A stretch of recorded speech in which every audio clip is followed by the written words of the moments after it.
Hey guys, Dave from Nerdarchy, for nerds by nerds, hanging out with the Nerdettes tonight, and we will be playing some 5th edition Dungeons and Dragons with the Scarlet Sisterhood as usual. I don't even know if we decided who was going to do the recap or not. Yes, I got this. Oh, okay. We were going to penalize Megan for not being here, but I was like, it's not really a penalty because she already said that she had gone back and watched the session and named things from it. So I don't think it was going to be much of a challenge. So do you guys want to just introduce yourselves real quick, and then we will go into the recap? I'll go last. So, go ahead, Sam. Okay. Hi, I'm Samantha, and I am playing Agnetha. She is a half-elf barbarian with an awesome glaive. And Gina? I am Eriton Perrycath, tiefling paladin of the Beggar King. And I'm Jen. I'm playing Deneen. She's a wood elf rogue and a little teeny bit cleric of Eleven. And I am Megan Miller. I'll be playing Kenna Hollythorn. She is a halfling bard of valor with a slight dip in rogue, thanks to Deneen, who has been training her in roguely arts. And that will bring us around to the recap. All right, so I did go back and watch the episode. Last week on Scarlet Sisterhood, we were carrying Angus, and he was out cold and took him back to the ship. And then he woke up shouting something about the white worms, the white worms. And anyway, he was pretty spooked, so Kenneth stayed back on the ship with him, and the party went off into the woods to check out the manor. So on the way there, Kath called in her awakened mountain ox named Arun, who is the most adorable thing ever, and I already love him in spite of not actually having met him yet. So he followed them into the manor once they actually got there, and they started checking the place out, and they found some things that once belonged to the lady of the house, including her boring diary and a bunch of treasure, as well as the monarch's drug lab and 2 of the old troglodyte experiments that he'd been working on. At least I think. We don't actually know that for sure. This is what I'm inferring from having watched the episode and seen what was going on. They weren't reading as undead for some reason, in spite of the fact that they didn't bleed when they were cut, so we really have no idea what was going on with that necessarily. Long story short is our party did put them down, made out like bandits with a bunch of glassware, alchemical supplies, and alcohol, and we all know what of that is the important part. So, and there was one other thing. And yes. Books. Which was that on the way to the manor, we knocked down and destroyed that obelisk that Angus had been chained to. That was maybe made a long time ago by elves and dwarves and might have been important. Not anymore. Hopefully. Someone will come back and fix it. Wrecking the world, one place at a time. Good point. If it's important, someone will come back and fix it. It's not like there are any people left for it to screw over now. That's true. Well, I mean, there is Agnes. He could, inherit the whole village to himself. I don't think we're going to leave him alone anytime soon. Nope. Because that didn't work out so well last time. He's what, 10? Yeah, he's probably in his tweens. So you guys were able to clear out the mansion, find anything that seemed of value, and go grab a cart from town. Or actually, you might even found one there at the mansion itself, at the plantation, and hooked up your new companion Haroon. Is it Arun? And you're able to load everything up with the cart. Although, I think Deneen and Sam might be kind of aware that you guys you've already dumped a lot of alchemical supplies and stuff into Gryphongaffe, so it might start getting hard to actually move this stuff. We don't have to sell it in Gryphongaffe. We could keep it. What are we going to do with a bunch of glassware and useless books? Do you want it, Kath? Hey! Books are not useless. It sounds like she wants it. And besides, we could use the glassware for bath salts and stuff. Do you think you could make some bath salts with this junk? Probably. Bath salts would be great for the bathhouse. I'm just saying, it's a good investment. And then we don't have to pay for alchemical supplies. Is that what are you saying that glassware? Yeah. Yeah. All the funny shaped tubes and stuff that we packed up. I'm sure I could figure out something I could do with it. It's creepy magical stuff. Well, apparently. Anyways, I'm mostly excited about the booze that we stole, so do what you guys want. Well, when we get back to Kenna, between Kenna and Kath, is there anything useful in these notes and books? Like any leads on the monarch? Well, you know, going through the notes that were like kind of on the cork board, like pinned there near those creatures, the troglodytes, so it kind of like had gotten the Bane treatment. There was definitely like charts and tables and diagrams, and words like transmogrification and reanimation and animation. Oh, that was enough for me to see. Jesus, there's something going on in there. And there's sort of necromancy. And the formulas and things like that. And if any of you have any kind of arcana training, that it didn't look like arcane formulas. It looked more like this is science. I don't know what that stuff is. You can figure it out. Does Kath, what tools do you have? I have tinkerer's tools. Okay, so I mean, some of the stuff made a little bit of sense to you, but it had more to do with chemicals and alchemy than it did actually mechanical parts. Interesting. You know who I bet can read every word of this? Sheena. Oh yeah, and there was definitely some notes on the machines that were being used, because when you got there, it looked like those machines were still hooked up to those creatures, and they were like pumping fluids in and out of them. We're gonna rinse those real well before we make bath salts, right? Oh, absolutely. We're not those kind of bath salts, not the kind that make you devour somebody's face. That would be a bad idea. Not good for PR. That's that thing. It was a real life joke. I know. Oh, okay. Well, it's kind of, it's at least a lead to being, the whole transmutation thing. I mean, they're turning humans into troglodytes, and now they're being baned other people and pumping them full of all sorts of weird things and turning them into monsters. So, well, they were already turning them into monsters. I'm like, I don't know if it connects, but it's weird. So, Kenny, from the barge, you can spot you spot the ladies heading back into the village. Conversation in character, my bad. And basically the way the cart is like piled high, like Sanford and Son style, as they come rolling in. We got loot, baby. I shouldn't be surprised. Janine packed up the most ridiculous looking piece of glassware very carefully, since maybe we can use it to bribe Sheena later. Oh yeah, I'm sure she wasn't thinking about Kath wanting it. That hadn't occurred to her, but that was her theory. Or maybe for that Jurissa guy, or one of them. Jurissa is the one that's more prone to asking for bribes, but I think he takes his in gold, so... I'm not opposed to trading it for something useful, but I just wouldn't. You were implying that it was refuse, at which I took offense. Well, I don't know what to do with it, but there's usually a market for something. All right. So you just have to find the right buyer. Books, schmucks, right? I found a way to save on the pipe weed. Look at the booze I got. Woo! Yeah, the closest I get to literature is writing my The Adventures of Mommy and Friends for my kid. That's literature as far as I'm concerned. Suppressing question: has Agnes said anything else while they were gone? Yes, Angus. My bad. I'm dyslexic. No, so it's not so. No, he has been. Let's see, they haven't been gone that long. They've only been gone a day and a half or so that they've set out, and Agnes has been kind of like regaining his strength, and mostly he's been kind of like in a little bit of shock. So nothing, and most of what he said has been incoherent, but he's been like slowly coming around. And the last thing he wants to talk about is any of the weird stuff that he mentioned. Mm-hmm.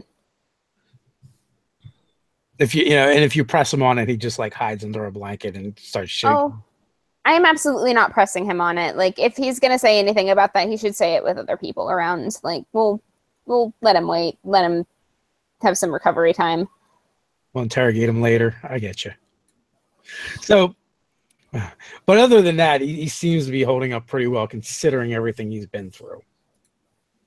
Now, Parak, on the other hand, has been checking in on you and Agnes, and he's been like kind of moping around, and he tries to put on like a happy face, but you can definitely see that something is bothering him, and he's definitely not himself.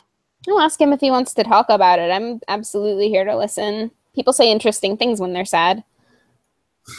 Agatha would have offered him booze by now, by the way. That's important to note. This is kind of what's going on while you guys were in the mansion and breaking. We're not back yet. Stuff. So, we're not back yet. So, you after you get him to talk a little bit, and it's clear that even though he doesn't really talk about it per se, that he's bothered by the loss of his crewmen, and you suspect that he's really bothered by the fact that one of the corpses was eaten, as in his stead. It was a really tough situation. Oh, I know it was, Lass. I completely understand. Just no one deserves that. No, they absolutely don't. But that's what the beast was up to, and at the time there wasn't much we could actually do to stop it. But I just hope we don't encounter that thing again. Well, here's hoping for that. Yes. We definitely weren't equipped to handle it at the time, but preparation makes things easier on any level. Figure out what that thing was. Do you think you maybe track the beastie back to its lair? I was thinking at the very least prepare for if it ever shows its face again, but is that something you would be interested in having done? I would definitely be interested in not seeing that thing ever again. Okay, well, tracking it back to its lair is a good way to ensure that it does show up again, so... Kill the beast. Not if it gets finished off. I did see its mate get finished off. How did they do that? What? Oh, I believe they hit it with a lot of spells and a lot of weapons. A lot of spells. A lot of stabbing and slashing. All right. It's just a matter of toughing it out, I suppose. No trick to it. I don't think so. Maybe more of you. There was at least there was almost double your number. All right. I will bear that in mind. Thank you. You're welcome. Thank you. I mean, you saved my life, and what crew I have left, their lives as well. Without your quick thinking and the brave actions of your companions, all could have been lost. Are they all holding up okay? Like, is anybody injured? I mean, like, I know they've had time to rest up and things, but any lingering troubles? No. I mean, everyone's down a little bit, but the boys will bounce back. The lads, they're tough. We've been sailing up and down this river for a long time. All right. Well, at that point, Kenna will start asking him for like details about the fallen crew members, and she's gonna like compose a song like at some point in memoriam, like maybe to try and help him feel better. But we don't have to like play through the questioning and such. I just want that on record. Okay, yeah, absolutely. And you get names. You definitely get some out of them, like Tom the dancer and Gunther the gambler. So that actually kind of seems to cheer him up a little bit when he's actually like talking about them and kind of telling their stories. I write all of this down as he's talking. So with that, we'll like fast forward a little bit to now. You see the cart laden with all kinds of stuff coming down the road, with pulled by a strange beast. What's this? That's awesome. I forgot about our awesome beast. He's shaggy and fabulous. What's his name again? Haroon. Haroon. That's what it was. I love Haroon. Arun? Like A-R-U-N? Oh, Haroon. That's right. Arun, okay. Haroon. To Harak, I got booze. I saved the day. She's gonna sing to him. Where do you think they found that from? Farak says from over your shoulder. I don't know. Knowing these ladies, it could have been anywhere. Agnetha will always find it. It definitely it wasn't with them when they left, right? No. No, I'm fairly sure I would remember. Yeah, me too. But strange looking critter.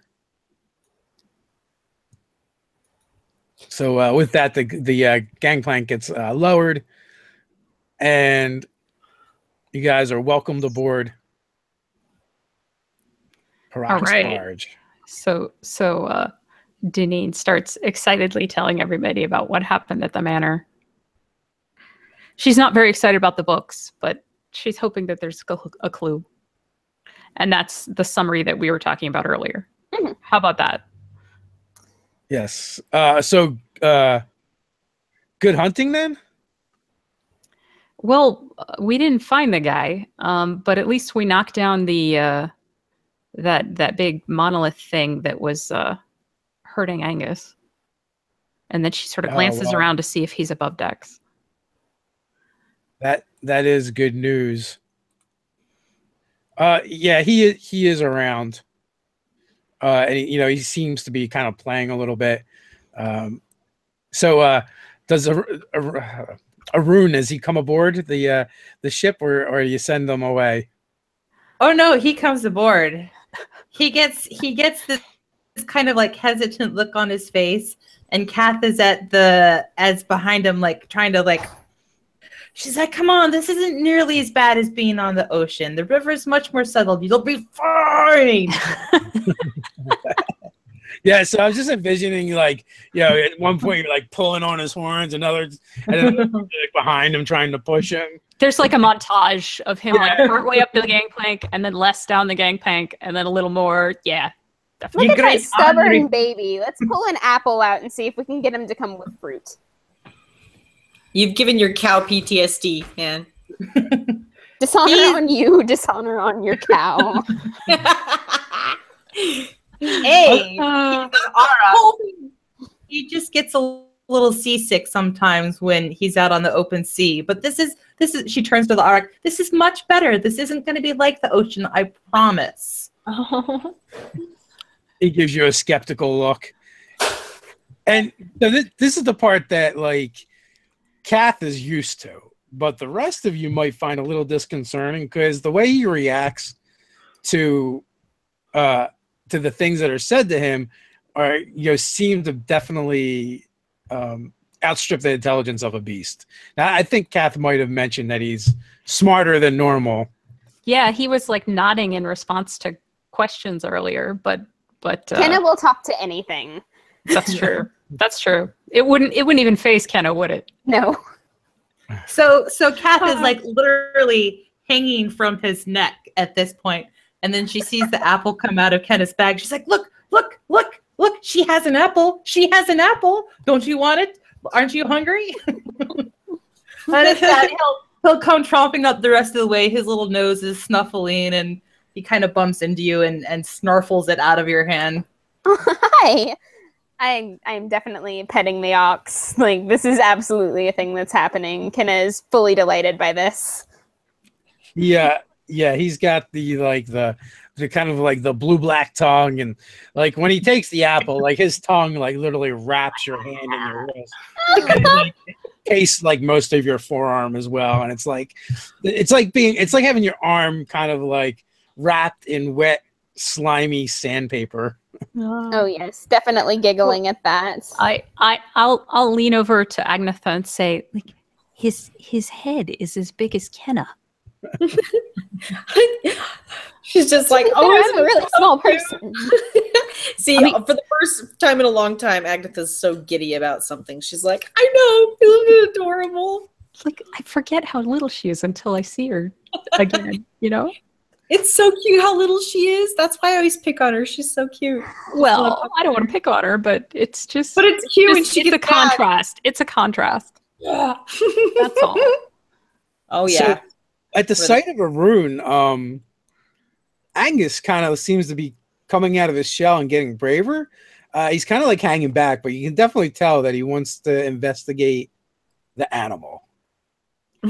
So as soon as Deneen sees that Angus is up and about, she's gonna leave off commenting with Agnetha and give him some attention, since he probably remembers her from. He probably remembers all of us, but from before. But you know, Deneen had met him originally. Ma'am, does it bite? I was a little worried it was going to eat Miss Kenna's whole entire arm. No, he won't bite you. He can be very gentle. He's And so she'll pat his head. She's like, "This is Arun. So would you like to sit on him?" Can I? And like even before he like finishes it, almost he's like scampering up, grabbing fistfuls of fur and pulling himself. And Arun kind of like rolls his eyes a little bit, but accepts it. And also, like, you know, it's an act because Arun loves attention of any kind.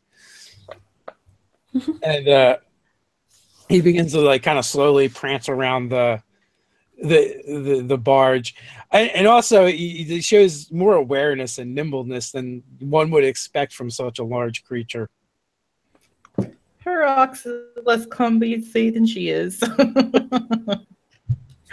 And Angus lets out a little whoop of joy as he's being paraded around. And you see a relief. You get to see a little bit of, you know, the little boy that you guys had rescued, and is he the one?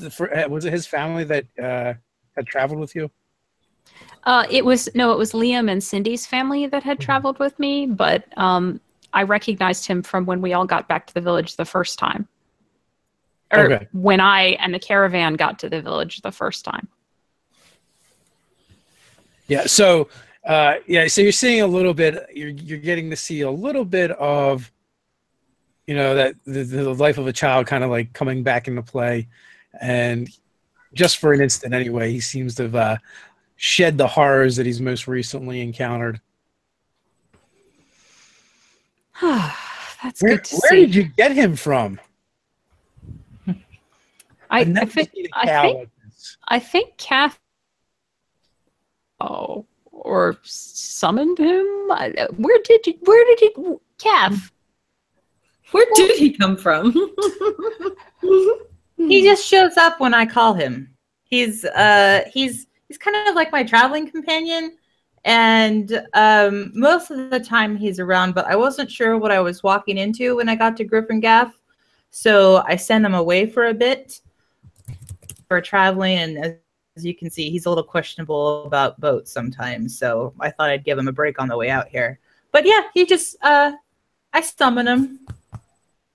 Huh. He understands common, so he does understand what you say to him. So I would avoid insulting him because he does take offense. Why would anyone ever insult such a magnificent creature? Such a magnificent gentleman. Indeed. So wait, you summon him, like, are you magically summoning him, or does he run really fast? How does this work? It's like a portal. He steps through a portal and he comes to you. Is there like a whole realm of these guys? Like the dragon realm? He's a spirit. Yeah. And when I want him to kind of hang out in the physical realm, I use a spell that pulls him into the physical realm. He likes being an Auroch the best, though occasionally I can talk him into being something different if we really need him to be. But this is his favorite. He totally digs like all the jewels that are in his ruff and mane. He makes like all the little bells and stuff like that. He thinks he's super fancy when he's dressed up like this. And now it's really hard to get him to be anything but an Auroch. Well, it That's certainly lovely. suits him. And now he has a new addiction thanks to the honey candies. Oh, and Deneen reflexively puts her hands on her pockets like she needs to protect them. She sort of looks at you and smiles. She's like, ha ha ha. You're gonna have to start making them supersized. Yeah. They're so good. Like the size of it. Has been selling them. Arun's dex is higher than Kath's, and his intelligence is just slightly under Agnetha's. Oh, wow. Mhm. Well, what's Agnetha at? My dexterity? No, your your intelligence. Oh, it's mediocre. She's got a lot more wisdom than intellect. Let's see, what is it? I can't remember. It's 8. Yeah. So Deneen's at 8 too. So okay. not so much schooling, but we have that street smarts, right? Or you have you have forest smarts, and I've got the street smarts. I could help you We got survive wisdom. like Bear Grylls, but then again, I don't know how to, do other Right. things. We have wisdom, but we can't use a card catalog. That's right. Exactly. So, we have good intuition too. Like I can't really be snuck up on or anything like that. But that's what we have these ladies for. We exactly. can do all that stuff. Perfect. So with that, the barge has gotten underway, and as you guys are passing a high ridge, like off in the distance, it's a hillock. You see a figure standing upon it, with a bunch of creatures. Is the best description for them, kind of bouncing around, and you can vaguely make out a humanoid form with the hair blowing in the wind. Is that hair monarch-esque? By any chance? No, actually, Agnetha can actually see quite clearly at the distance. It's just right on the edge of her vision limits, but she can clearly make out the hood is down, and the robes is the figure that you guys encountered in the forest. The creatures jumping around. There's like a half a dozen of them, of those monsters. And what Agnetha makes out, it's a human woman with raven colored hair that's kind of blowing in the wind, and you also notice a scarf tied around her neck that's kind of blowing in the wind as well, which wasn't there before when you guys had encountered them last. Okay. But the three of you probably don't even see the scarf. You just see stuff blowing around. But Agnetha, you see everything pretty clearly. Ooh, pretty sound. Sorry, I had forgot to turn my phone off. I'm going to notify everyone. There's something out there. Something like what? I see some people or something. There's a woman coming this way. Okay. Well, she's not moving. She's just standing there, kind of, glaring in the direction of the barge. So Agnetha can tell it's those like ape things around her. Yeah, she can clearly see. That's who we fought before. Yeah, like she thinks she might even have dark eyes. Like Agnetha can see clearly out to like a mile, and this scene is kind of unfolding right on the edge of her vision. Right, so I can see pretty much details and stuff. Yes. So do you tell us that it's them? Yeah, I'm just passing this on as I see it. Yeah. Deneen gets this kind of hard look in her eye, and she starts estimating distance. It is beyond the range of your bow. Is it beyond 600 feet? Oh yeah. Damn. Okay. Her vision is like a mile. Ah. Dang! Imagine that. I could see through your clothes, man. Deneen is just like angrily sort of gripping her bow as if she would love to swing it around to the front and start shooting, but cannot. Yeah. If she's out of your range, we're probably out of her range. Well, so are we leaving? Are there any clues in these notes? Are we going after her? What do we want to do? I'm making Angus invisible is what I'm doing. He could go below decks. How about that?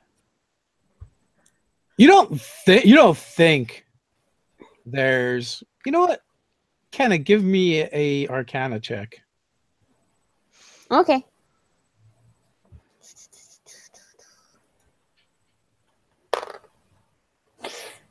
Nine. So you really think you guys are too far for them to do anything to you guys. Clearly, they're not going to make it to you anytime soon. And they seem to just be observing. So, Agnetha, are they looking our way? Dave, they are, right? They are. Yeah, like she's looking straight at us, and I'm like staring at her. Should get below deck. Agnetha's like mad. She's like, "Who the hell?" You feel like you feel like you're getting the stink eye. And, yeah, and that's like, you know, and then like the noise kind of starts to get to you guys, and you hear the you know, there's ape creatures, and you know, and so yeah, they seem to be falling back and forth to each other as they bounce around. I'm seeing this, and I'm telling everybody, and my rage is building. Basically. Kind of That making me woman mad, right? is the one that chained Angus to that obelisk. Oh, my glob. The one I stabbed in the neck and the ribs, and Kenna stabbed before we ended up stunned. There was a lot of stabbing happening. Yeah. There's a lot of stabbing. Right out of my zone of silence, the next time we fight somebody that's going to be casting spells, we need a way to keep them in place. We need to take their heads off, basically. I mean, yes, but first we need to restrain them. So they can't wake again, because here she is, right? Right. Get one of the gals. Get one of the gals with muscles to grab them. I've got the manacles. I can put them on her. Yeah. Can you silence them so they can't cast any verbal spells? Is that something you can do? Yes, that is something I can do. That's what I'm talking about. It like silence is only so much, and you can walk out of it if you want to. Okay. Literally, that's exactly what happened. Yep. Because I can dispel some of the magical effects once they hit you, depending on what it is. But an ounce of prevention is better than a gallon of cure. Right, because then that would still leave me free to use other stuff. So do we know if it was the obelisk stunning us or if it was these monsters? Like, does anybody actually know that? Oh, you know what? Give me perception checks. Ooh, EA a roll. How about everybody who's there? How about a 27? I was perceiving that 22. stun. I was perceiving that stun real hard. Should we put it? I also critted and got a 27. Nice. So is that a 28 to 27 so far? So 22. Oh, 22. Okay, so pretty much, I think did Agnetha even get stunned? But Agnetha's like, I don't know, it came from somewhere, and the rest of you guys are kind of thinking they were looking right at you, as you felt those waves of mental the pressure on your minds and your psyches. So you're pretty confident it probably came from those creatures. You don't know exactly what the obelisk had to do with it or if it was involved or not.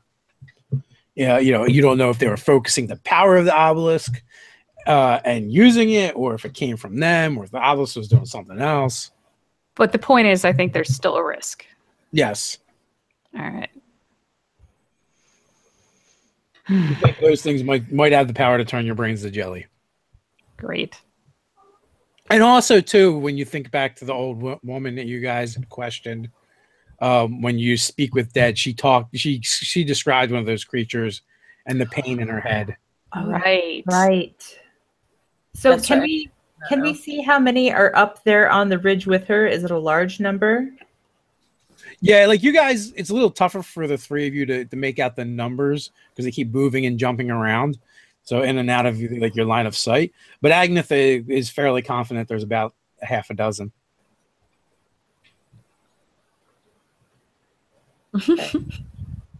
Imagine her like squatting low and just like watching like a cat stares at a bird, just like counting and like waiting.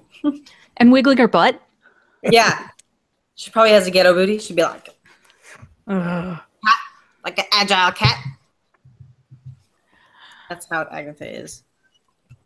She's like an excited cat. Yes, that's good. But with more strength. Her eyes dilate. Yeah. That's awesome. All right. So now that we're back at the barge, what are we doing? You guys have a laundry list of problems, so Yeah, we really do. decide where you go, and I'll come with.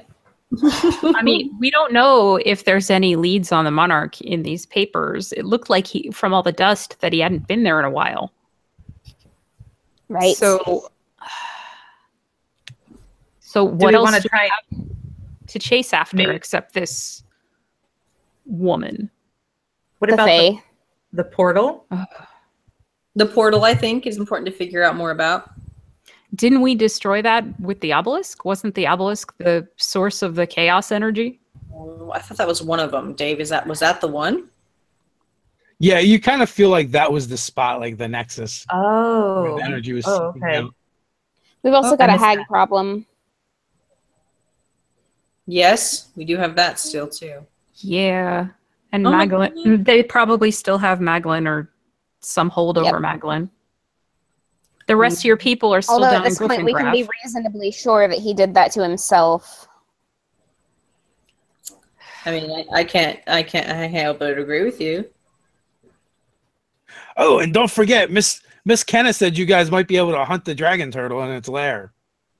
Brock comes in. I did not say that explicitly. I said we could look into it and possibly roll it over. I Deneen, have an as idea. they're saying this, Deneen immediately casts a suspicious look at the water. Because she's feeling paranoid, and there could be a dragon turtle listening to this conversation right now. We're next to the water right now, We're on a barge. right? I Okay, thought so you we're sent at the them park. after your in-laws that you don't like. Yeah, I did. That doesn't mean he's going to go. I have He an or idea, she? guys. This is really important. We could just procrastinate. It's like a list so big that I want to procrastinate it. And maybe along the way we can find something else out about what we're. It could shoot Agatha's for like, us. I just want to get drunk until something goes trash. Yeah. She's We like, also- can we just go swimming and get drunk already? So, We like, also- No, go ahead. We also need to find a mystic for Stanley. What is a Mm. mystic? Who's Stanley? Okay, so Stanley is this nice chap with a bowler hat that we met underneath Rylor. And he was very helpful to us, but he can't leave the place where he is because there are these wards and things, but they're not arcane, they're mystical. So we need to find a mystic to undo those wards to let Stanley out. You didn't explain what Stanley was well enough. You should just clarify that. He has really good vision. Yeah, you should clarify that. Just, he's... He might be a beholder. Yeah. There it is. he was Why- nice to us, though. He was a nice beholder. He was a very He's nice gonna beholder. trick you guys and bung rape us before we can get away. He was... That's what's gonna happen. No. He was very polite. He did not kill us, and we worked out a nice deal with him, and he held up his end of it, even though we left him there, trapped underground. He planted Is his seeds in your brain, and you're doing things for him that you don't even know you're doing. Probably just the fact that we. No, I know exactly. Yeah, is Okay, it you possible know, Agatha, you know me very well. What? Is it possible he was only being nice to try and get you to let him out? Which Yes. may be the Okay, case, now but listen. he still kept up his end of a deal. So if we make a deal Listen with him that sounds reasonable right. and doesn't get people killed, he'll probably keep it. That's how you do Additionally, stuff when you if have to this were a deal human, with people. hey, Yeah. if Look this what were I a human, created. I'll wait. Chaos. If it were Oh, if it sorry. were a human that were stuck down there and we made this deal with a human person, you wouldn't even be hesitating. You're just You're right. iffy about it's this not because he's a beholder, and that is racism. You're right. I would be racist in this situation because it's a human, not a beholder. Well, I'm not someone who makes assumptions about people based on how they look, and she makes a vague gesture towards Kath's horns. Not only Harak kind of chimes in, he goes, I might be missing something, but I don't see any humans in front of me. Humanoids, you know. I'm just saying, he was a very nice beholder. You guys know I'm not. And if we help him, you know, he might be inclined to help us more in the future. I'm just saying. He's Stanley. He's got a bowler hat. He's real cool. There are a lot of worse people in Ryler than Stanley. Let's put it that way. Absolutely. Because it's Ryler. Kath is giving Agnetha a look like, am I missing something, or are they being? Agnetha looks at you and she pours you another drink. And then she goes, wait. Yes. One. No, okay, that was supposed to be a 10. I think I had them backwards. There you go. Perfect 10. We disagree in this venture, so maybe we should do something else. I do think we have more pressing matters, such as this woman who's been conspiring on behalf of chaos and using little kids as fuel in her. And she looks around to make sure Angus is not here. Either way, she knows we're on this barge now. So yeah, I don't disagree. She's absolutely the priority. I'm just saying, let's not forget that Stanley is on our list of things to do. Not to be nosy, lasses, but you said something about needing one of these mystiques. Sounds like to me you can't do anything with Stanley without a mystique. Yeah. Oh yeah, absolutely. But I mean, I should just mention that to everybody that we run into, and on the off chance they know one. Was there anything mystical about the runes on that tall pointy thing? Oh my god, we grab that lady and make her do this for us. Do you think she's a mystic? Maybe. You would know. I would not know.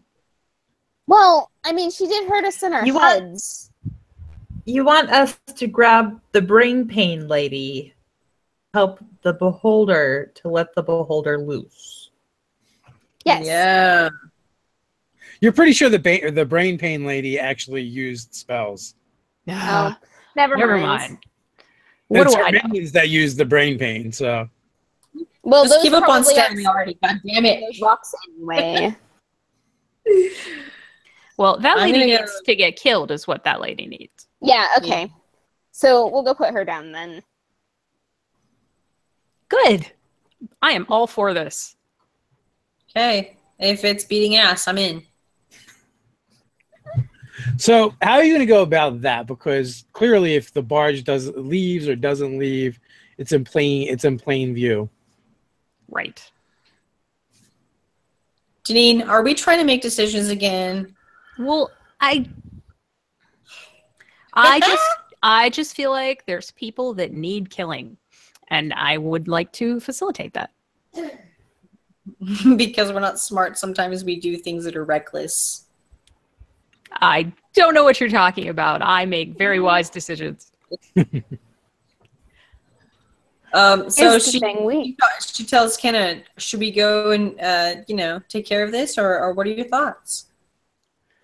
my thoughts are that we're going to have absolutely no way of tracking her down again if we just leave her. So we probably should take care of this now, but I have no idea where we'd dock in order to do that. Also, we'd be leaving the barge undefended if we left it. Obviously, the barge is the bait. She sees the barge. Right. She knows we're on the barge. She's assuming Angus is on the barge. She obviously needs Angus. I don't want to use Angus as bait, and I don't want to leave the barge undefended. So okay, they're gonna try and hit the barge. So that's my assumption. We need to leave. Then we dock somewhere that isn't too obvious, so she doesn't think that it's a trap, but not so hidden that she can't find us. Yeah, and then we supposedly leave. Yeah, Right, exactly. that sounds solid to me. She probably thinks by showing herself on that hill that we're going to go running off after her. Right. Kenna, can you illusion Harok and some of his people so that they look like us, so that they could leave the boat, and it looks like we've left the boat, and then they're out of danger, but then we're on the boat to be like, surprise! And, kill them.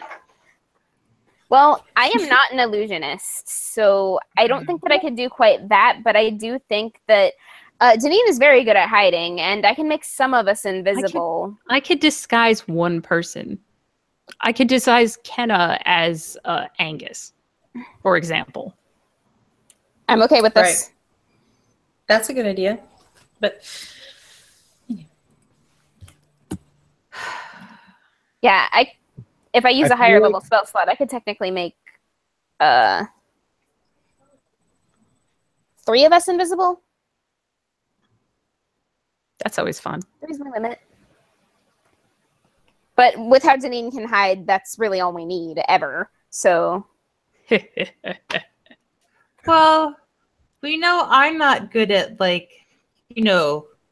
sneaking up on things. So maybe if you made you 3 invisible, and I'll just ride a rock into wherever we're going to go and be the bait. well, I think Deneen's plan was to make me look like Angus so that we have bait, and then you and Agnetha could be invisible, and that way your first attacks will be better. Yeah, not that you need it, of course, we could pretend that Angus was looking for stuff in the village with just Kath or something, and then the rest of us are invisible and ready to kick butt. That sounds good to me. okay. But we need to make sure he's safe while we're doing that. Well, they'll be on the barge, but the barge is right here near the village. Right. So if they hit the We barge can use instead, then we go to the barge. We can use Parak as well. How so? Right?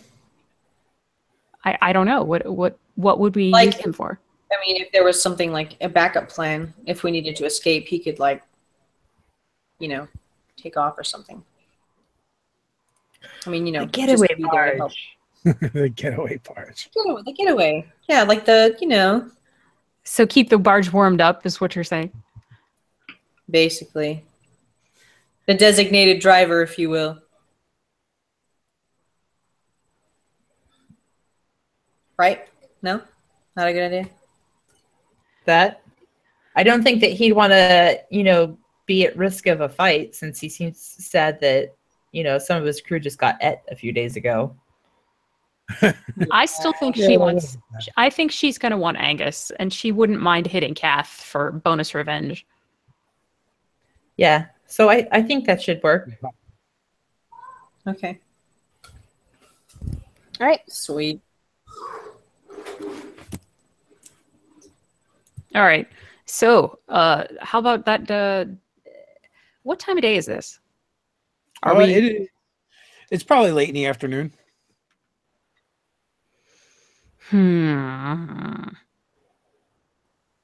Well, we could fire this up and go poke around the village and see if she shows up.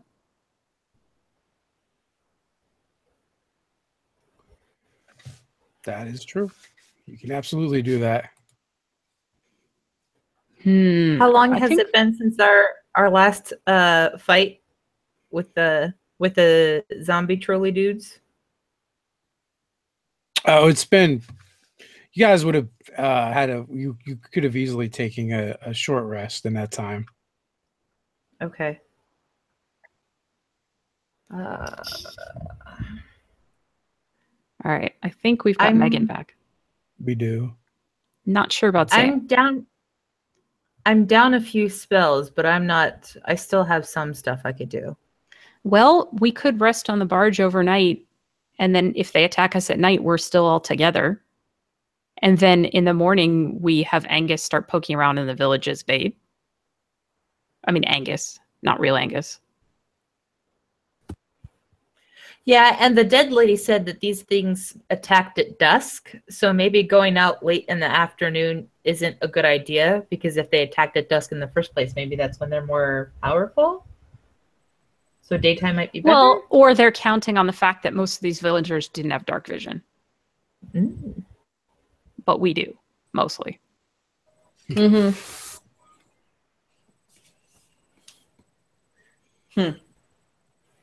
So is that the plan? You guys are going to take a long rest and recharge your batteries? That sounds solid to me. Yeah, wear off the hangover and all that jazz. I will definitely want to keep watch for the first part of this night. Because if I get an opportunity to just start shooting, that's a thing I'm going to do.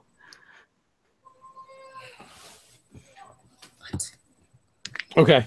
So who's taking, how you guys want to split up watches?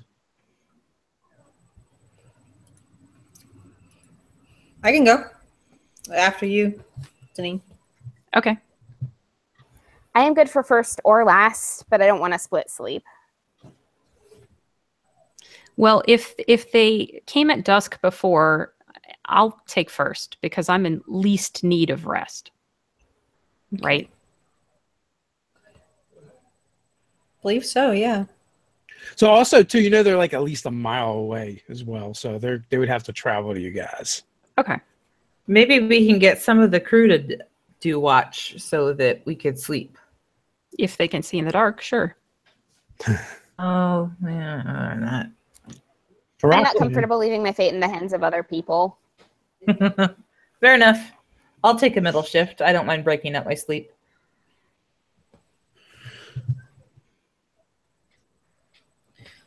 Okay. So that's the plan. So the night goes by uneventful. Nothing happens. You know, you hear some of, you guys are roused at various points when you hear some of those creatures in the distance, but they never materialize. They never show themselves. I could try using my spirit walker, like on my watch. And see if there's like more chaotic spots out there. Like, yeah, maybe I can do like, if I see an owl or something, I can see through its eyes and see if I can see anything else happening, something else that I'm not seeing even. But a mile out is pretty good, but even 5 miles is even better. But I don't know. Yeah, because your commune with nature goes out 3 miles, and I think tells you information about prominent types of creatures that are around. So, right. I mean, that would at least be able to tell you if there's like hordes of some other beasties hanging about. Right. Since, who knows what's going on now that there's been a chaos warp open. Right? Communion with nature is very specific. I think you have to pick 3 categories that you look for. Yeah, you guys probably got a lot of information the first time, so unless something has changed.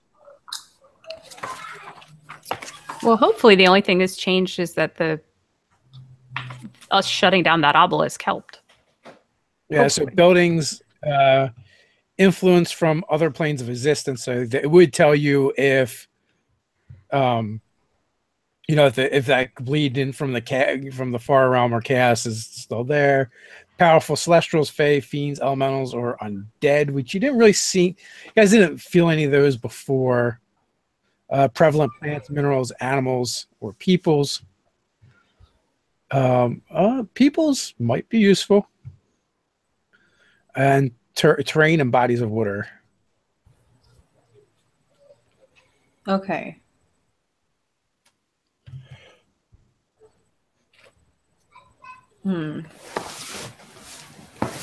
So you can try Well, any, 3 of those, right? Yeah. So if you're going to do that, which three are you going to try for? Probably some kind of the humanoid or something like that. Okay, so person. So your choices are terrain, bodies of water, which you kind of already did that one, and that would take a lot for that to change. Prevalent plants, minerals, animals, or people. Yeah.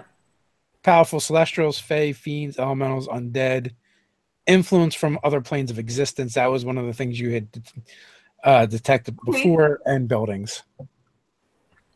So we've detected that so far. We could do persons or any other kind of fey creatures. What do you guys think?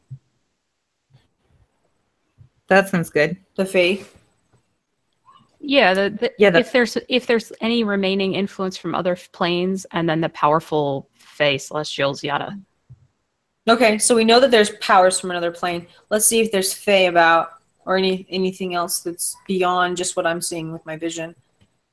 Okay, so you do not detect any celestials, fae, fiends, elementals, or undead. Well, that's good. That's that's a blank when you try that one.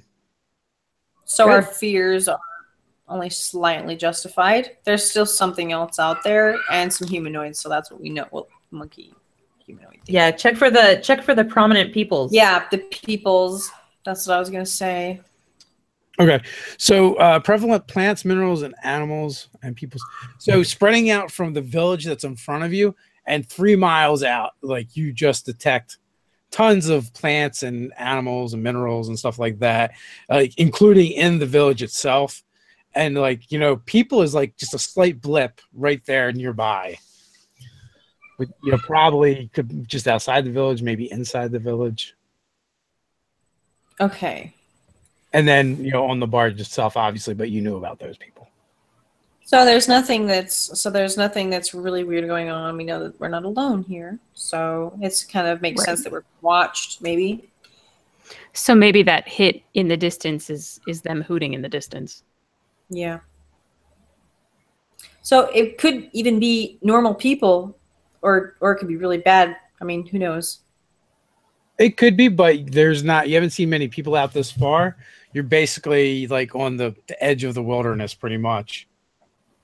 So it's pretty That's much all weird. wild lands. Tribe. Well, Okay, well, maybe we should. as far as we know, there aren't any survivors, so maybe it's them. I mean, we hear them in the distance. Exactly. Yeah. We should try to confront them safely if we can. We should think about it and maybe try that. So maybe Not we with use our hospital. maybe we use our bait plan then in the morning and head out Okay, in let's that do that. direction. And like try not to shoot them unless we have to. Like see if they're, you know, still sentient or if they are actually just chaotic or whatever else. If it's the things we fought before, I'm shooting them. In the face. Yeah. Yeah. Yeah. Well, yeah, they didn't show up as elementals or fae or anything like that. They just kind of showed up as people, right? What you got was like there's the slightest blip of people. So like you know, Those people could be held hostage.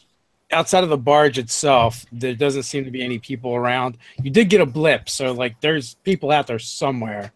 Could be one, could be two, but it wouldn't be a lot. There's tons of wildlife, you know, originating from almost right where you are all the way out. So close proximity to the very edge. But like you said, you're in the forest, you're going to detect a lot of animals and plant life and stuff like that. And in the water, there's going to be a lot of animal life as well. But you're also in the village, you're getting stuff as well. But you guys have seen crows and stuff there.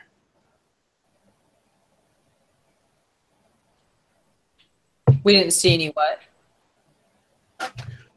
When you were in the village, even when you were in the village, you've seen animals like crows and stuff. Right. So it's not like there's an unusually high or low amount of nature here. Right. The weirdest thing is the fact that you are detecting people. Right. And I use the word people loosely. Like I don't believe the power is that specific as it's going to give you exact numbers. So it could be 1 or 2 or 3, but you know it's not 100 because it's not enough big enough blip. Okay. Well, So that gives us a direction at least. Right.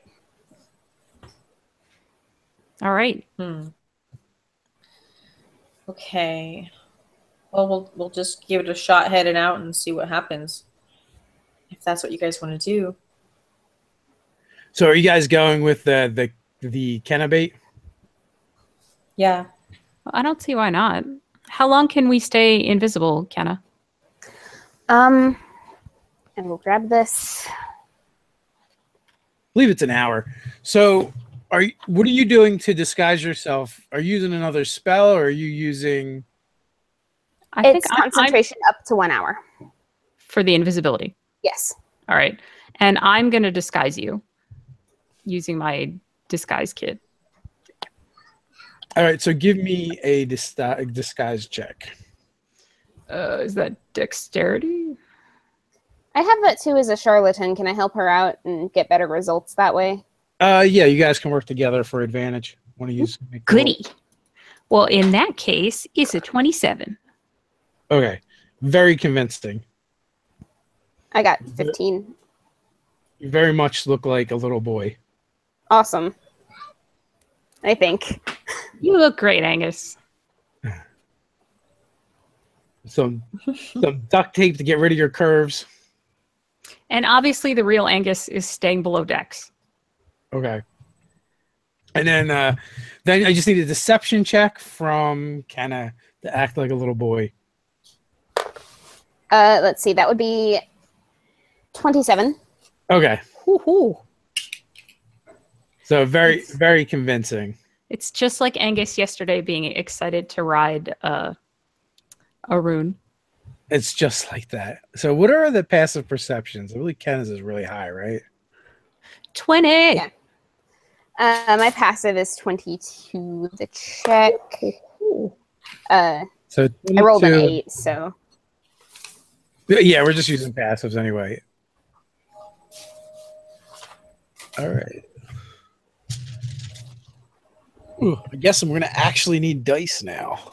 So Kath has quote unquote Angus with her on a rune. Is that Kath? I think so. That's what we said. Kenna, yeah? Yeah. All right. All right. Okay. Oh, but so then who's invisible? Deneen, Agnetha, and Kath? No, just you two. Oh, okay. Kath's not invisible. She's on the goat. Got it. Okay. I don't know why I said goat. I'm so sorry. I feel really bad. Arun like cranes his neck back in you and goes, like asking all kinds of questions and being generally like chirpy. oh, Kath is all about chatting with you. So Little boy. What does he eat? Like what? How big is his poop? like questions. Excellent. Stupid boy questions, huh? So we're heading over to the far side of the village where the people blips were. Yes, so I need initiative from first and foremost. Well, everyone can drop initiative.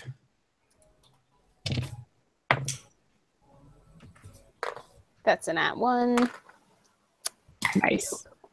You were so busy being a distracted little boy that you actually were a distracted little boy.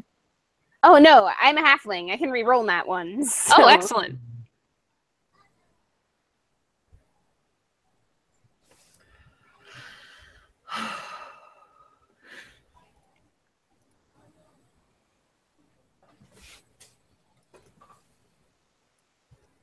All right. So the way it's going to work is Megan or Deneen and then Megan can act for this turn. 2 of those creatures drop down from rooftops and try to grab Kenna, who is disguised as Angus. And completely surprises everyone but the 2 of you. Well, whichever one is closer to Kenna Angus is gonna get an arrow. I'm a shooting. Okay, left flat. Yep, 28 to hit for 24 piercing damage. Oh yeah, so you take it right through its shoulder, nearly ripping its arm off. Blood is kind of gushing all over the place. Good. And then even though I'm invisible, I'm still also hiding. But I'm trying to pick a good spot for the next shot. Okay. I'll just move. Is that invisibility or greater invisibility you cast? It's invisibility. I can't get more than one person with greater. Yeah, that's what I thought. Right. So I'll move less than half of my movement so that I can have advantage on stealth. Okay, so I already had a hiding spot in mind. all right, so these things kind of pop out of the, pop down from a rooftop with a cry, and then an arrow immediately takes one. What is Kenna doing? Well, we don't want these things. We want her. So I'm going to try and keep the charade up as long as possible, but I don't think it'll give me a way to cast Vicious Mockery. So I start calling the monkey all kinds of names, like monkey breath, because that's what little boys say. And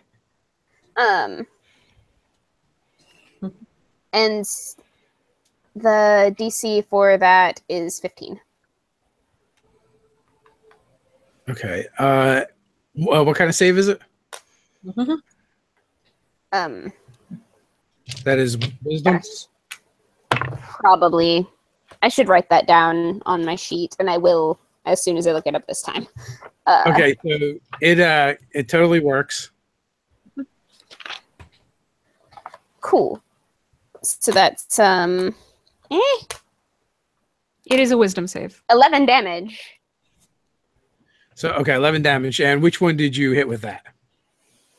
The one that was coming at me. There's two of them. One of them has an arrow sticking out of it. The one with the one with the arrow.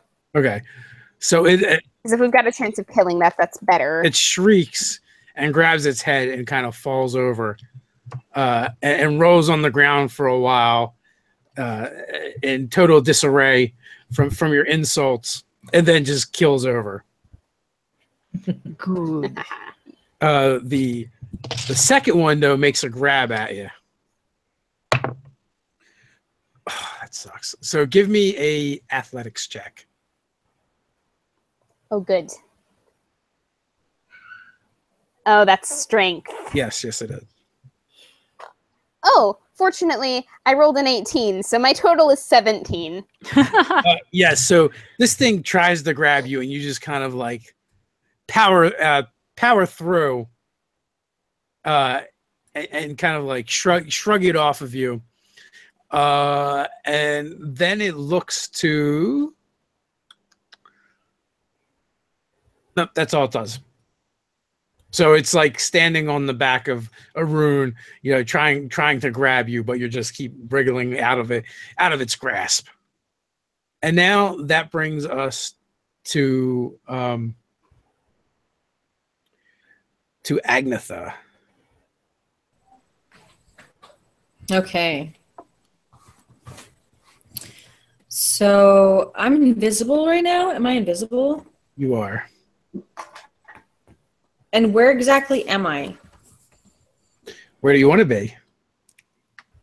Like in this scenario. So Kenna's doing her thing, and like how far am I from these creatures? Okay, so essentially, Arun is walking down the center of the street with Kenna Agnes on his rump, and Kath in front. That's what I gathered. And from the two of the rooftops, these things kind of dove off. You would have been as close as you wanted to be. If you were pacing them, you could have been doing that. Oh, geez. Well, I would just sneak up on behind the one that Kenna was dealing with then and just finish. Is he finished yet? Yeah. There's one left, though. There's another one. Okay, so that one is the one I want to attack. Okay. Just behind him stealthily and just, rage on him. Okay, so make your attack. You'll have advantage on this attack because it doesn't know you're there. Okay. I'm going to use my... Well, I already have advantage, so...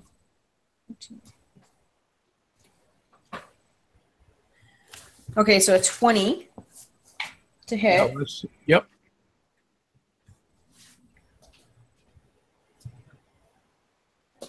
$11 to damage, so that would be 21 to damage then. For my great weapon master. Oh, I didn't mention that though. So I'm getting 11 damage on him. So you slice him and you do get a second attack. Yes, thank you. Okay. Ooh, 19. Which would... Yay. Go, Agnetha. So a 15 to damage. Okay. It is bleeding all over Agnes Kenna. Always And- get covered in blood. It's your lot in life, apparently. At least Yeah. it's not yours this time. Bloody-handed Kenna. And yeah, you just totally feel the thing, like you were wrestling with it, and it's got like almost no life left to it whatsoever, but it's still hanging in there. Okay.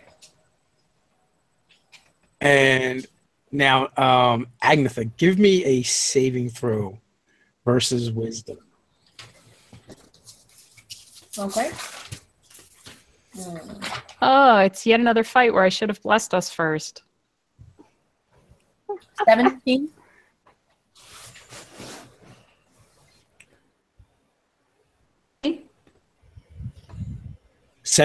Okay, so you feel an intrusion upon your mind, and you kind of like shake it off. Like for an instant, you just feel super angry, even angrier than you feel when you're raging. But you're able to overcome it. Okay. So can I use that to just kick him and kill him? You don't. Well, you're not actually sure where this came from. So I'm just feeling that way all of a sudden. Yeah, you definitely felt an influence kind of wash over you, Weird. and then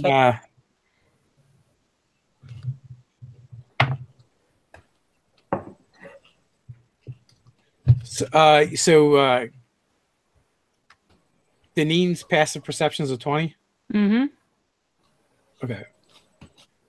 And you see more. You and Kenna both see 4 more of these creatures lurking around the rooftops.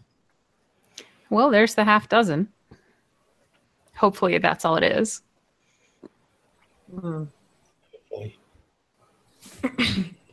And Kath, I believe it is your turn. What are you doing? I spot the ones that are lurking around us. Do I see the shady lady anywhere? You do not see her. The one that's hanging onto Arun right now is mostly dead. Yeah, that one is barely there. Okay. I am going to look around, see us surrounded, and go like, oh, snap. And I cast Aura of Vitality. So energy, if you guys are within a 30-foot radius of me, if you get hurt, I'll be able to heal you on my bonus actions going forward. Nice. That's useful. All right, so That's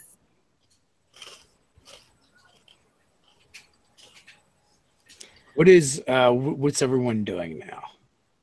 So Denine's still hidden, belatedly realizing that she should have blessed her friends. So she's going to do that next chance she gets. Okay, well, you can take that action now if you want. I am taking that action.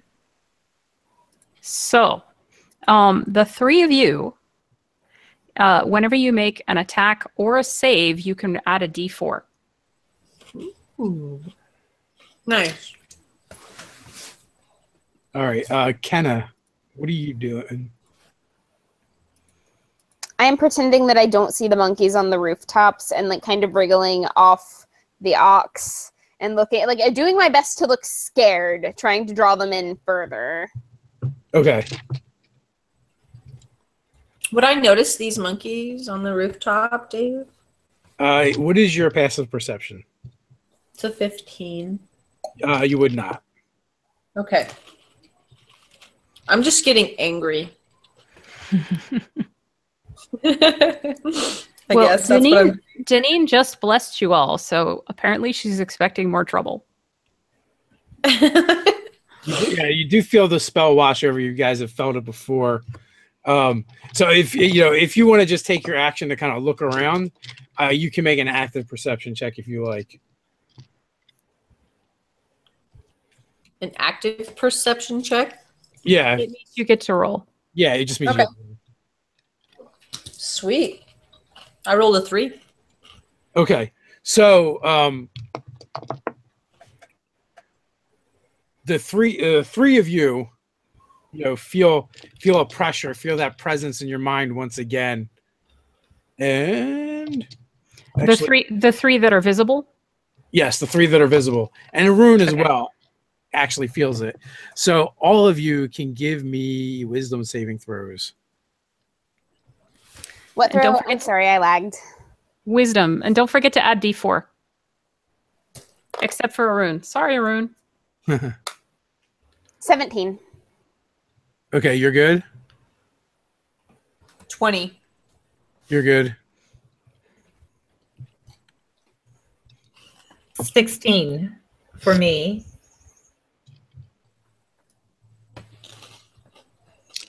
And let's see.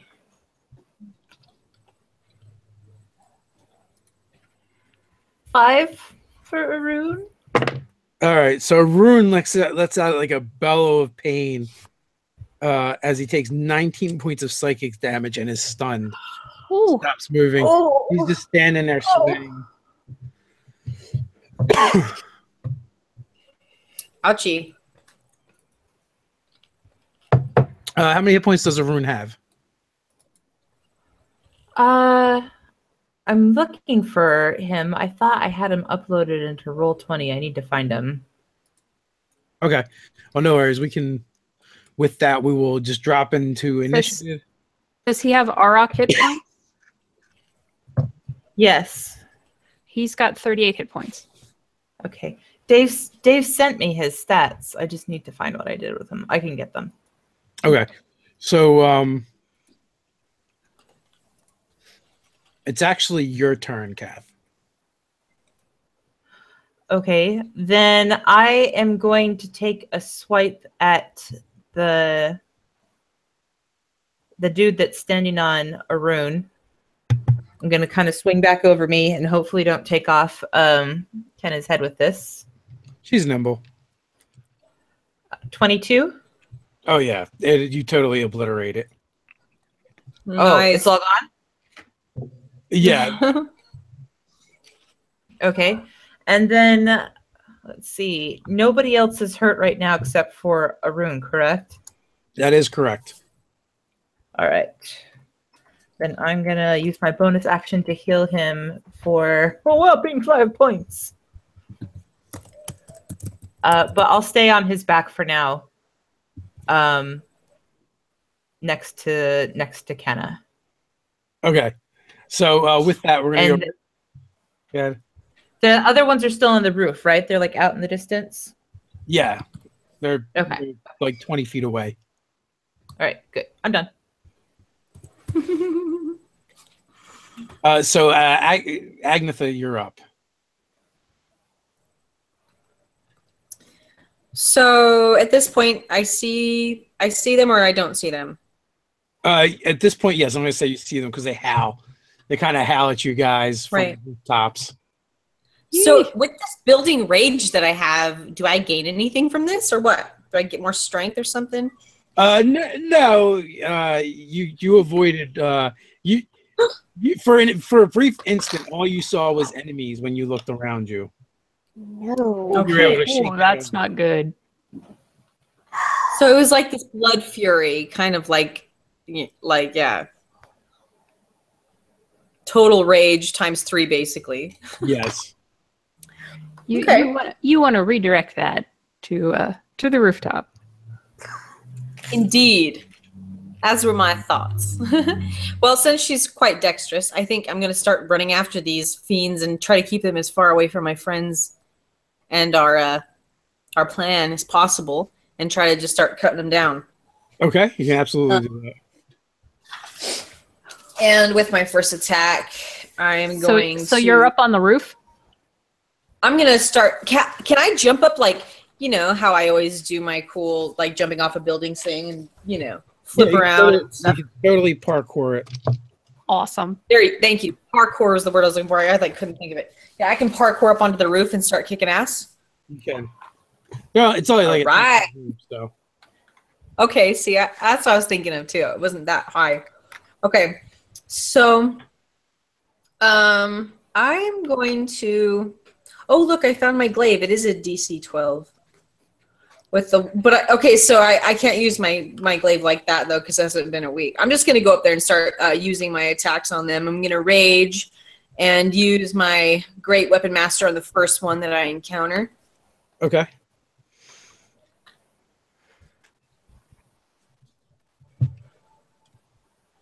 Okay, so 18. Oh yeah, totally. I'd be hit. like, what? Okay.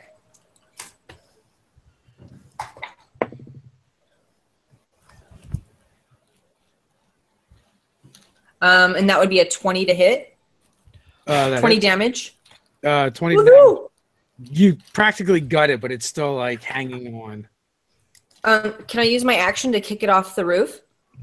Yeah, you can absolutely do that. Right on. Nice. What are legs good for, right? I think shove is a kind of attack, so you can, excellent. So it's going to be actually. Give me two. It's not actually a regular attack. It's a 2D. Roll 2d20 because it's an athletics check. Versus its strength check. It's athletics. Do I add it together? No, you just take the better. Or oh yeah, okay, so 17. Okay, so you totally like this is Sparta, kick it off the roof. Yes, glorious. And pushes. What is your strength damage? Your strength bonus? My strength bonus? Mhm. It's 4. Okay, so it's gonna take 4 plus what is it, 2 for rage? Yeah. For my rage? Mhm. Yeah, plus 2. All right, and roll a die 6 to do falling damage. Okay, 4. So you kick, you parkour up the roof, basically pole vaulting off your glaive, run up there, kind of like do a slide and slash at it, nearly disemboweling it with your first strike. Then you spring up and plant one of your booted feet in its chest, sending it flying, and it lands hard on its butt, and then its back and then head slams and cracks against the ground, and it ceases to move. That is just fast, I will. She's gonna start singing and dancing. As soon as Kenna is done changing her shirt, she definitely needs to hold up that perfect 10 number again because that was fabulous. I thought she was fighting with a cloaker. There you go. Oh, 10. is that what you're doing? I can't see it because it doesn't show you big unless you're talking. You have to be like points, and then I can see you. Yeah.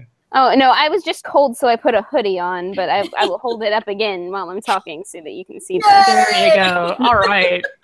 That's awesome. Thank you, And Kenna. Deneen is up.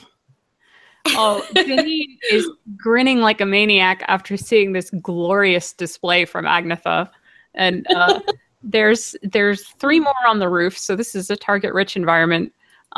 She's definitely going to come just far enough out of these bushes to pop off another shot. Let's see how that goes. Nice. It's a 27 to hit. Whichever one is furthest away from Agnetha Okay. gets hopefully nailed for 25 piercing damage. Okay. So you take it right in the gut, and it's kind of like hunched over, and but it's still alive. Well, that's all I can do. I'm Okay. gonna hide again. Okay. So Kenna is up. Oh, good. Okay. So what is the closest monkey to me? At this There moment? is 3 of them on the roofs, and they are about 20 feet away. Okay. I'm gonna get off the ox and I'm gonna like back up a little bit and try and like draw them off the roofs. Okay. So you're going to be bait. Yeah, that's what I'm doing. I am being bait. I want to get the woman out here, and she has to keep thinking that I'm a scared little boy, and this is what I feel like a scared little boy would do. Are you going to let one of them grab you? I might, yes. Oh boy! That gets her out. If they drag her away, we're going to have to follow pretty quickly. All right. So the one on the roof near Sam turns to Agnetha and kind of like stares at you and grabs its head. Give me a wisdom saving throw. Uh-oh. Don't forget your D4. Can I use that still? Because I already used it once. Yes, you can. You can keep using it. This is the beauty of the blessings of El-Even. That's badass. Okay, so 13. I like my new boss. So you shake it off as if it was nothing. The other two on the other side, they kind of rush down and lope towards Kenna, and they're going to try and grab you. So give me a strength or athletics check. Remember, you're a bard, so you do get at least half your proficiency bonus to that. 13. And they were working. Are you kidding me? They're working together, and combined, they get a whopping 8. So they are not going to budge you. Maybe they're getting in each other's way. I think so. Like they must have like headbutted each other over top, and now they're pushing and shoving each other. They have like a monkey slap fight. Angrily above. Yeah, I'm gonna try to make it look good and wait until there's one of them, and then I'll let them take me so that we can get to what's her face. So, where is Deneen hiding at? I think I said she was hiding in a bunch of bushes. Okay.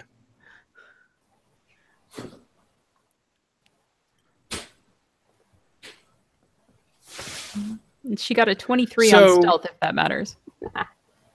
Yeah, she's completely hidden. It's like she keeps abandoning you people, and yet the arrows keep arriving.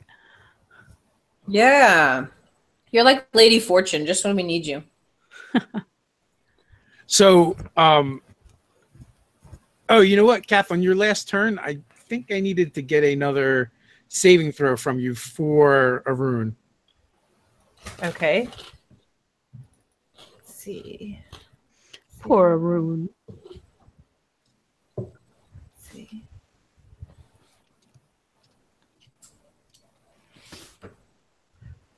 Oh, and he's not blessed, so 9.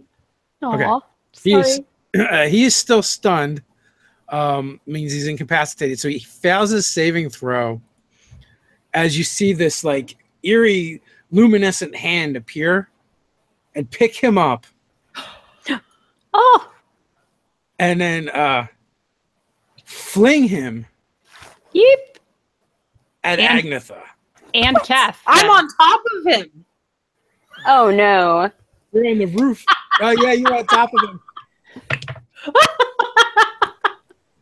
So Oh dear. that's pretty good. I think that's probably going to hit. Boo! Boo! Wait, so he's getting thrown up on the roof?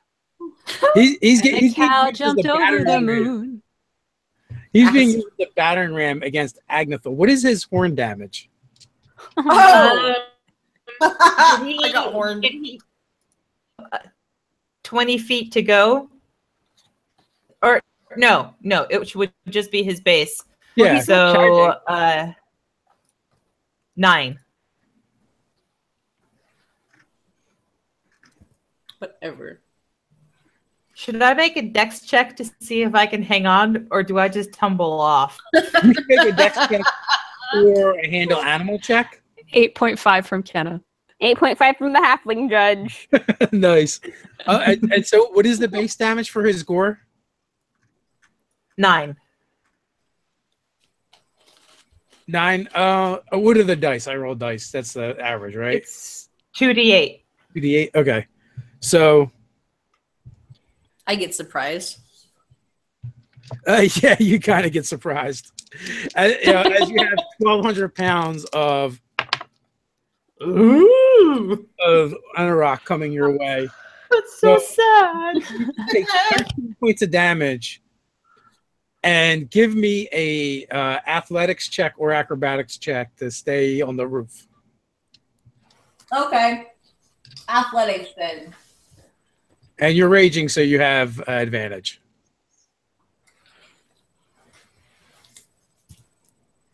Yeah, 22, baby. Oh yeah, you basically just kind of grunt and like plant your feet and just kind of like take the charge from a rune in the gut. How did we do it staying on? I rolled a 14. Hey. 14? Yeah. I think you're shy by 1. So you're going to land on your butt on the ground for 3 points of damage. I go heads over tail. Ah. I got the eye of the tiger. Deneen is I'm still down. in the bushes, but she just watches this all going over with wide eyes, like.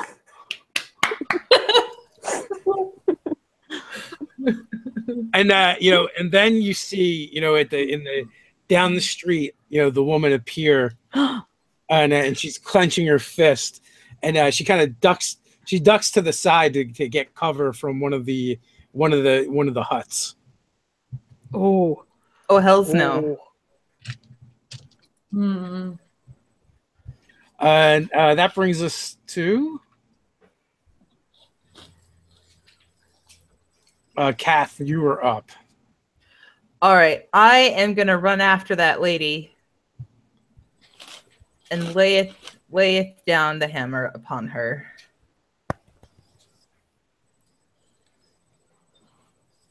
Does 14 hit? A 14. 14 does not hit. All right. I'm going to try one more time here. I critted. Oh, yeah. 28. So as you hit her, Might.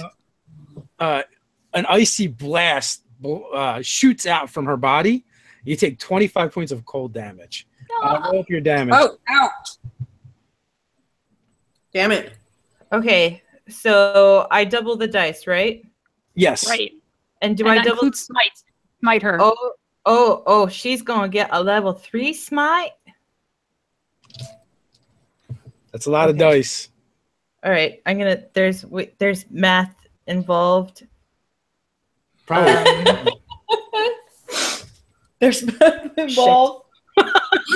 Sorry. Not alone in the world, And the my thing friend. is, I have to like hover over the thing to see what the breakdown of the dice is versus my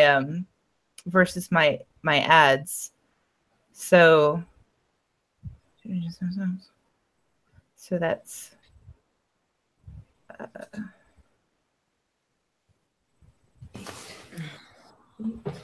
8, 4, 20. Kick her ass, sea boss. 4, 22 minus another 19. Holy shit, she dead. 8, 16. I don't have high hopes for this concentration check, that's for sure. Later. All right. We need an abacus. 16. 20.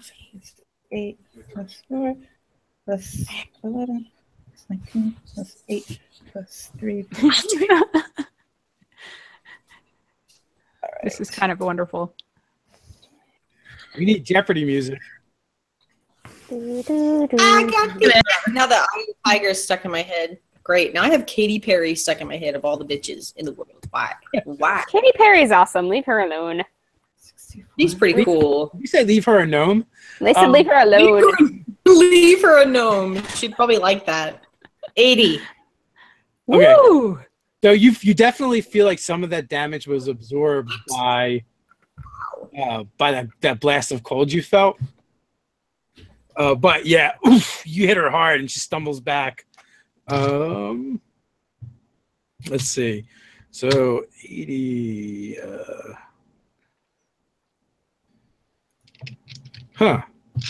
Well, let's see. I didn't get a natural 20 on that concentration saving throw. So yeah, and then as Arun falls and then slides down the roof into the ground for a point of damage. Oh, on my bonus action, I'm gonna heal him some more.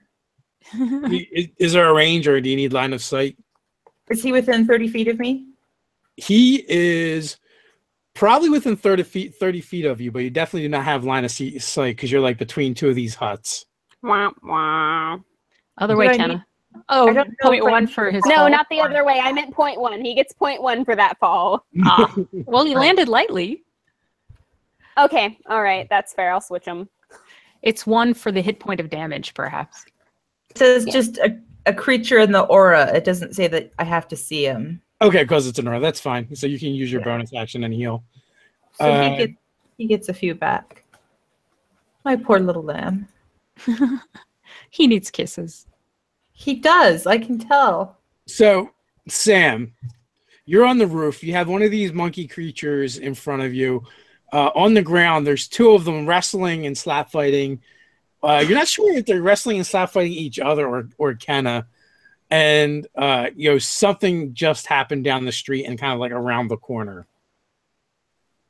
There was this flash of blue energy, and then a flash of like copper color light that kind of came from issuing out from an alleyway.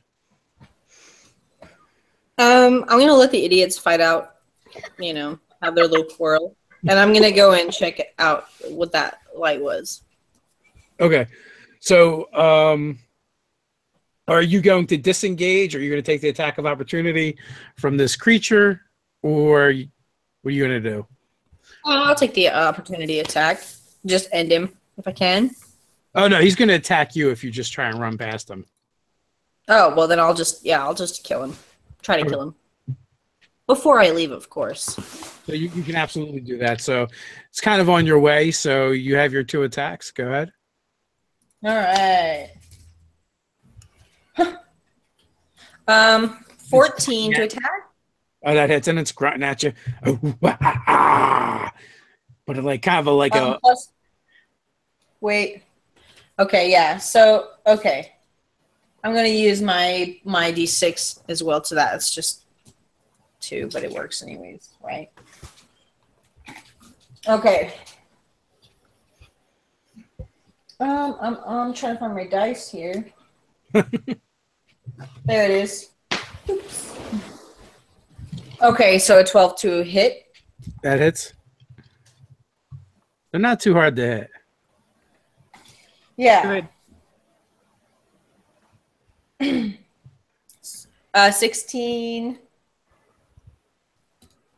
and a 14.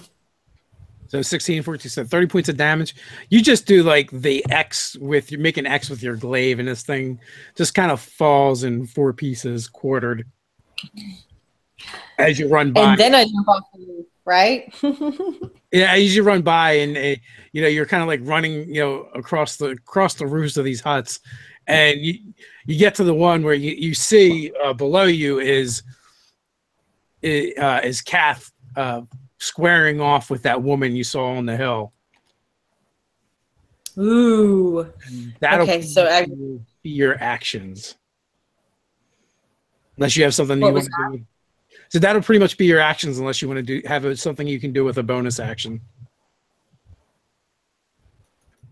I don't know if I have any bonus actions. So I'm just going to be charging after her angrily. And Okay. yeah. So that brings us to Deneen. All right. Deneen has said nothing except her intent to murder this woman since spotting her on that hill before. And so for the first time, she draws her oath bow, her husband's oath bow, back again. And in Elven, She speaks the phrase, "Swift death to you who have wronged us." And at that moment, it's like there's a brief shimmering image as if her husband is there shooting with her. And she activates this oath bow and shoots at that woman in the robe. Oh, miss. Well, when you do that, not only does all of that happen, but your voice comes out like harsher and even more emotionless than you intended, and you feel almost like a coldness creep over you. Uh-oh. As if as if all your warm emotions have just kind of fled your body momentarily. Oh, that maybe wasn't good, but she's determined to murder. So, that's kind of the feeling you need. That's how she'll choose to interpret that. God, that was so epic. She gets no benefit from cover. And it's 27 to hit. Yes, absolutely. For 37 damage. Oh, 37 on top of the 55 that she has already taken. Describe how you finish her. So this arrow comes flying out past Calf, and it is such a fast and flat track that it only just barely squeaks past Calf to just perfectly pierce through this woman's heart and all the way through, so that the arrowhead is sticking out of her back. Okay, so and it's just quivering there. Woo! So she's like transfixed in the air for a moment, and it doesn't even register on her face what has happened, and then all of a sudden she just falls over, and Kath and Agnetha are right there, so you hear the gurgling of blood in her lungs, and as you're watching her basically die. Nice kill. Maybe. That was a very strange feeling. How do I feel? You feel you still feel a little angry and vindictive, and you definitely have animosity towards this woman still. Well, that would be the case no matter what. So Deneen isn't worried about that feeling. And you still feel connected to your target. Oh, I do. You do. And my target right here. It's close. I mean, you can just walk over. At this point, we're out of initiative.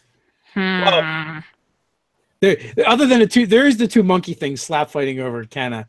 But it's okay. I'm sitting here like insulting them while they're doing it and like doing psychic damage, waiting for them to finish each other off. But at this point, they're actually going to turn tail and run. That's awesome. Well, I'm going to break out of cover and stalk over there with that sort of straight-backed, angry pose to make sure she's dead. And the woman's there is like gargling in her own blood. Yeah, she's going to get stabbed to death real hard and repeatedly and thoroughly. Okay, after you do that a few times. Actually, I'll just unload a few more arrows into her because that's how it's supposed to go. So yeah, so you do that, and all of a sudden you feel that connection. It's like cut, like a cord's been cut, and part of you just kind of feels good to have ended. Oh, yeah. Life. Better than normal, let's just say. You feel powerful. Well, it was really satisfying, and she needed killing. So that's fine. Sometimes people just need killing. I'll just talk to Ilarian about it when I get home. Agnetha's going to have and to... then Deneen suddenly realizes that she thought of Gryphongaffe as home, and she gets this like weird sort of warm feeling. Aw. Agnetha starts doing mountain climbers to wear off the rage that she had. I'm gonna go find the rest of the party. Okay, so are we going to just let them get away? As she points at the two that are running off. The head of the snake's been cut. What are they going to do without her? That's a good question. What could they do without her? breed and make more of themselves, assuming that they're of the appropriate sexes. Are they long gone? They're not that far away. I mean, if you guys wanted to pursue or go after them, you can take a shot. I'll go You for it. furry little beast can't even get being a monster right. I'll go for it then, because Janine is still determined to get this as finished as possible. So technically, first thing that would happen with Kenna would get her turn. Okay. And then she could take an attack of opportunity while they're fleeing. Yeah. Again, Get 'em! furry little beasts can't even get being a monster right. DC 15 save. Okay, so still going with the taunts. It takes the damage.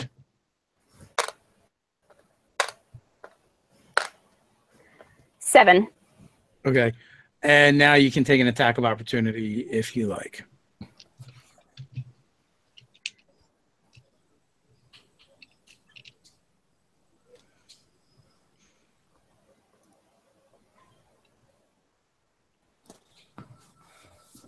Booga booga. You can take an attack of opportunity if you like, Megan. Oh, I didn't realize that you were talking to me. I thought you were talking to Yeah, you're me. the only one that you're actually near. Sorry.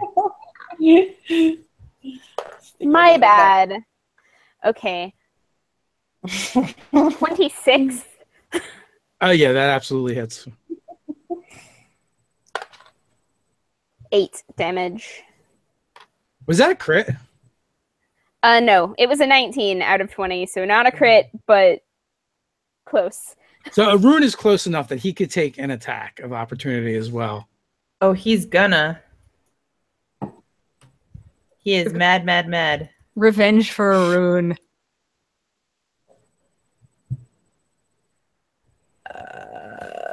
Does 12 hit? 12 does hit. Then he does 19 piercing damage. Ooh, he's wearing the one that Kenna had been working on as a horn earring now. He does that like rodeo thing where like he gores it and then he tosses it up in the air. He does that, and he kind of like puffs out his chest and just looks really proud of himself, and definitely has that take that look. Now that would bring us to Calf. You're up. And the thing, there is one of those things left, and it is about 60 feet away from you now. I will make a pointless attempt at trying to shoot it with my crossbow.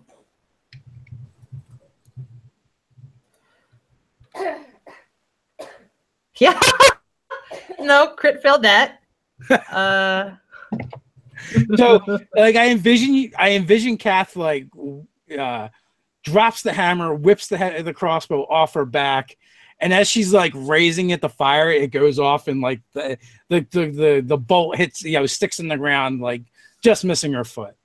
So she does that, and she gets so frustrated. She goes, and she's swearing as she shakes the crossbow in anger, and then she huffs a breath and she stills herself and she takes aim.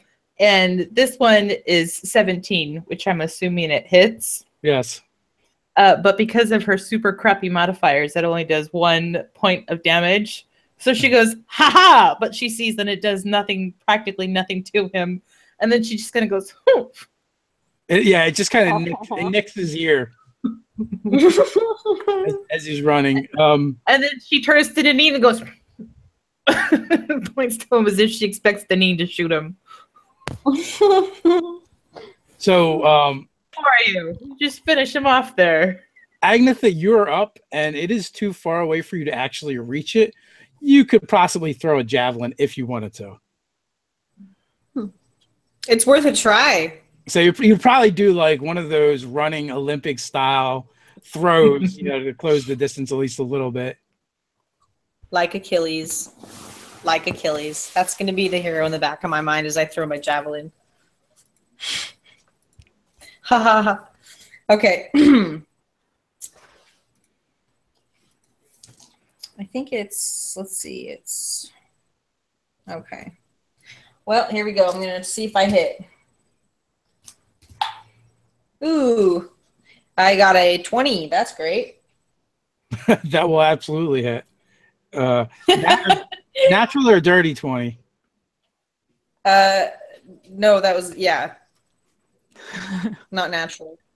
Not a crit. Okay, and then 5 damage. Okay. I don't think I add anything. So yeah, with my javelin. It's a thrown weapon, so you would add your strength. Okay, that's what it was. Okay, thank you. Okay. So 9? 9. Okay. Yeah, 9. So yeah, so you like throw it and you like it scrapes off a rib, but it's kind of like a glancing blow. Okay, so that brings us to Deneen, and he will be out of sight.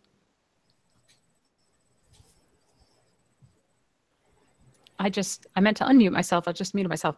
He will be out of sight. Well, forget that. I'm following him. Okay. I've got my I can move 35. And you can dash as a bonus. Yep. And I can dash as a bonus if I have to, but if I've got line of sight, I'd much rather hide and be able to get sneak attack on him. You do have line of sight. All right, I'm going to go for that then. Okay. Dave, next time I should probably use it. Can I use like a dash, get closer, and then do my attack? I assumed you actually did, but you wouldn't have been able to get close enough to actually attack though with your your blade. I just thought of that. That would have been okay. So that's 21 to hit for 28 damage. And Deneen is still pissed. It runs like another 6 steps before it catches on to the fact that it's dead. Good. That last little stumble slam is always very satisfying. Oh my god. Slumps. Deneen Thaker, you don't mess around with kids with Deneen. Let me tell you. She's got that mom anger, Dude, your savage has come out in this one. Yeah. Agnetha's liking it. She's like, yeah. So that's that's the last one? And it was the last one. All right. Deneen will stalk on back with that same kind of, she's trying to bring it down, but she's going to want to check the robed woman for, I don't know, pockets, stuff, loot, clues. Are you guys, is anybody injured aside from poor Arun? I think Arun took the worst of it.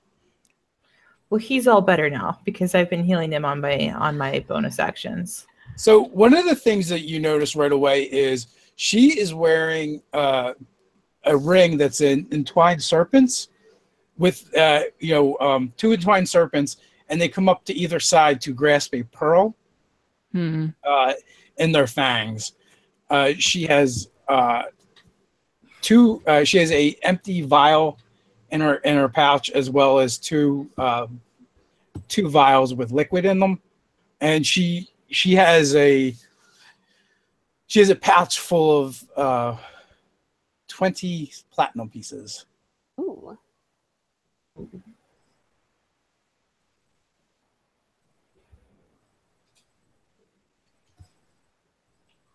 How's her teeth? Does she have good teeth?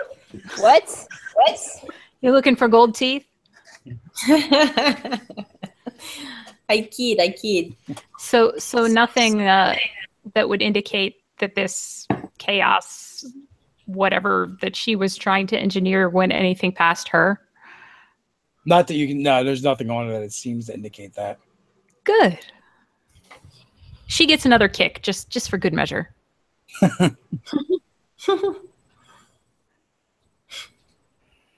Okay, so that's all you seem to find of value. What are you guys doing now? Probably pile up the bodies and burn them, just to be sure.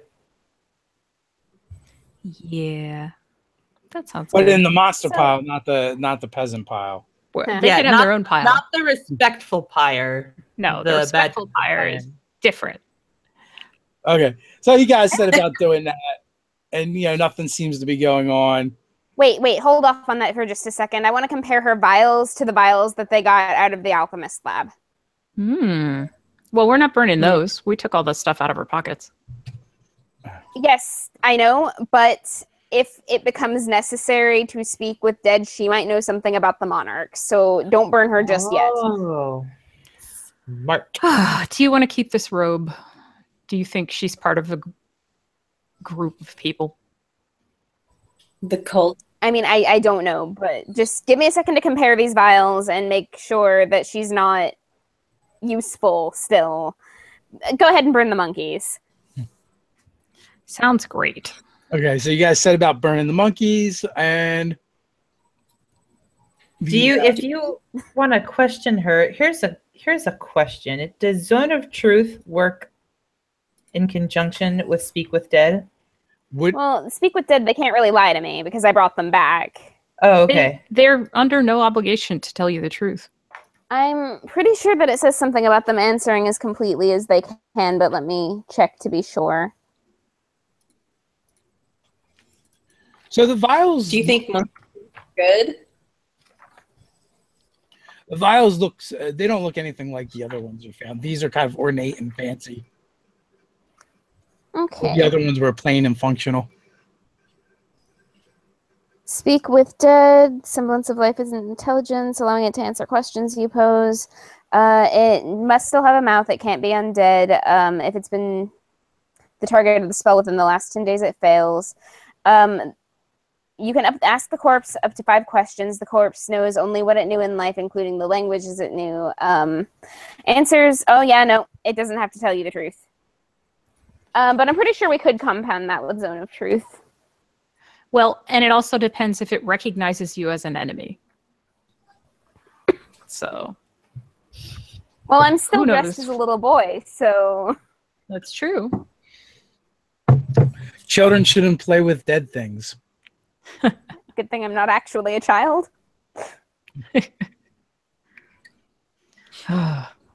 So I guess we'll wrap things up right there for tonight, and we'll start off with you guys interrogating the corpse, I suspect.